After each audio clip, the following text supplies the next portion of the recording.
It is good to be with you, albeit virtually. And I must begin by paying tribute to Dr. Kiwumi Adesina, President of the African Development Bank Group, for his remarkable leadership and vision during a particularly turbulent time in the history of our continent. I also thank the Board of Governors and the Board of Directors of the bank and the fund for their oversight, pragmatism, and display of enlightened awareness in the wake of the COVID-19 pandemic. The pandemic exposed deep structural fragilities in the continent that require urgent attention, particularly in relation to green growth, climate-conscious industrialization, and the creation of resilient economies. It is reassuring that our bank led a coordinated response to address these fragilities through $4.1 billion United States COVID-19 facility to limit the social and economic impact of COVID-19. A $2 million United States donation in emergency assistance to the World Health Organization.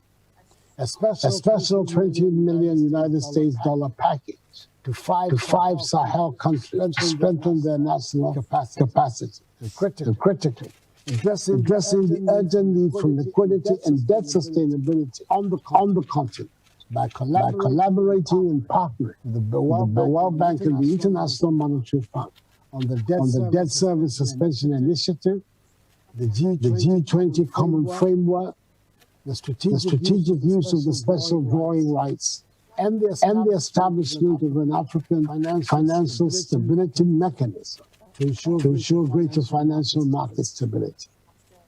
I hope to see additional collaborations, partnerships, and the continued allocation of substantial resources towards initiatives that accelerate our chances of building back boldly, better and greener. I ask that we remain focused on promoting inclusive growth, especially in digitalization, health, agriculture, industrial processing, and eliminating gender disparities. Today's annual meeting have an appropriate focus, building resilient economies in post-COVID-19 Africa, which is an unavoidable imperative if our continent is to recover from the effects of the pandemic. In an unprecedented global event of this magnitude, we must engineer a response that will help accelerate our structural transformation. Our will in seeing it through must be total. We need to reawaken bonds of solidarity between the bank group, African Union organs and institutions, and regional economic communities, and demonstrate a united commitment towards rebuilding our communities. As we meet to debate and strategize, we cannot ignore the significant challenges facing us.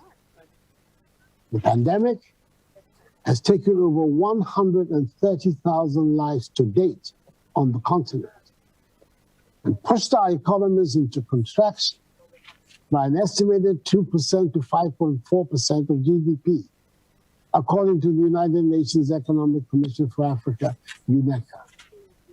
Old pathways to recover are no longer an option, and we are being forced to prepare for a new uncertain future ahead, proactively. Across many African countries, fiscal policies and debt levels came under severe pressure due to limited policy space and domestic and external macroeconomic vulnerabilities.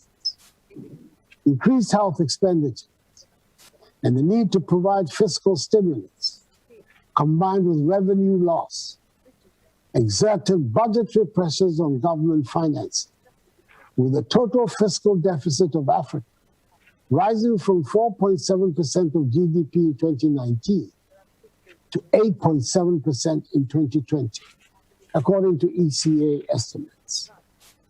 The increase in the fiscal deficit is most severe in all exporting and mineral-rich countries in particular. Africa's overall debt level is also expected to have risen from 57% of GDP in 2019 to almost 70% in 2020.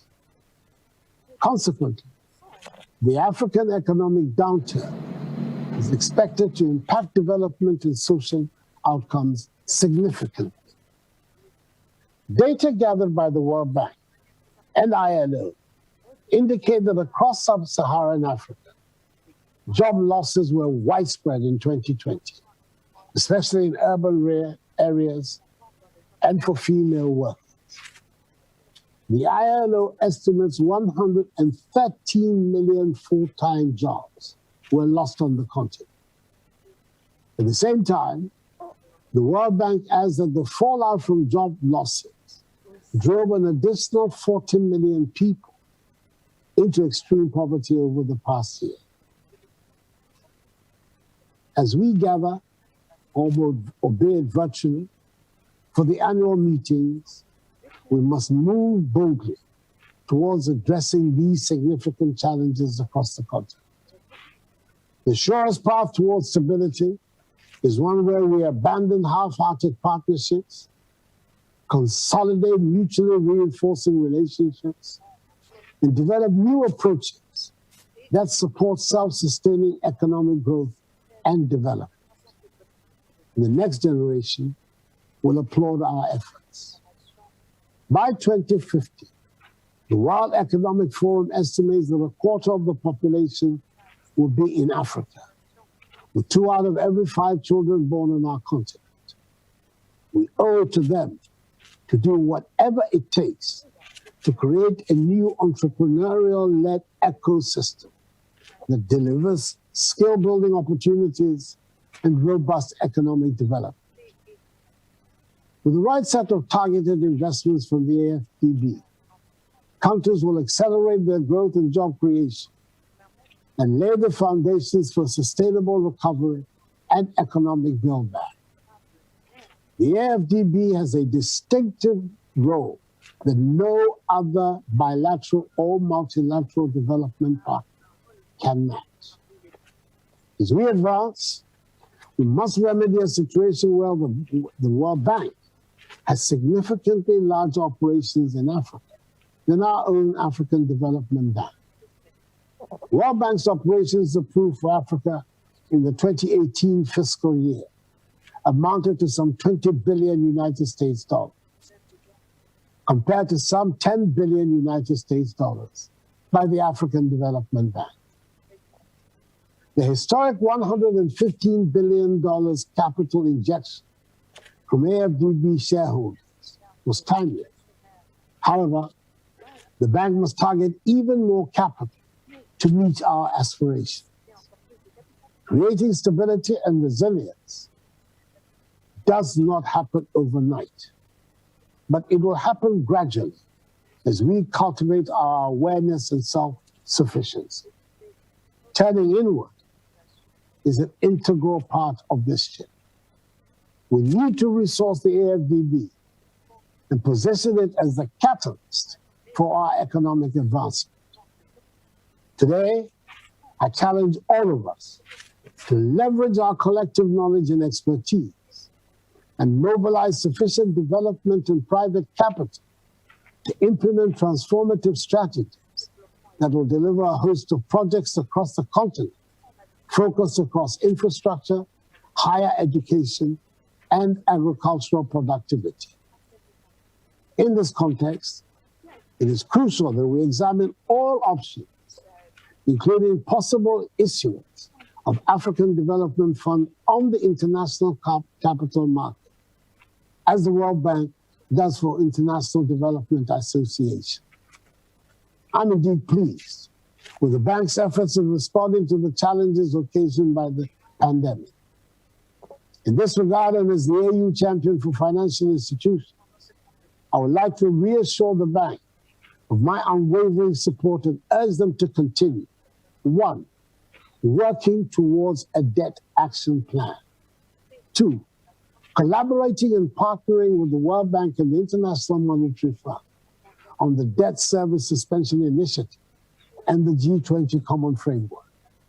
3, exploring options for the strategic use of the special drawing rights to support Africa through the African Development Bank in partnership with African public development banks. 4, working with the International Fund for Agricultural Development and other global institutions to promote the establishment of the Facility for Food Security and Nutrition in Africa, intended to ensure zero hunger in Africa by 2030. And 5, promoting the idea of an African financial stability mechanism that will ensure greater financial market stability for Africa to address exogenous financial shocks, harmonize fiscal regulations, and strengthen homegrown macroeconomic and fiscal policy reforms in addressing long-term liquidity issues and thus sustainability. I encourage the bank to continue to engage with the World Bank Group, the IMF, other development partners, as well as the bank's member countries to realize these lofty aspirations. The bank should also assist in the process of reviewing the AU financial institutions to meet the exigencies of the moment. Let me conclude by recognizing your presence at this high-level gathering as a strong manifestation of our collective resolve and unwavering commitment to ensuring that COVID-19 does not become a hindrance to attaining the Sustainable Development Goals in Africa, as well as the objectives of the African Union Agenda 2063. I have high expectations that the annual meetings will generate solutions that will help Africa shape its post-COVID-19 development agenda and address the myriad of challenges confronting us today. I'm hopeful that these expectations will be met, given the array of expertise and experience marshaled by our esteemed premier financial institution, from the Board of Governors and the high-profile finance and development experts to engage in this discourse on the timely theme of this meeting. Accordingly, I have the privilege to declare these annual meetings duly open. May God bless the African Development Bank, Mother Africa, and us all. I thank you for your attention.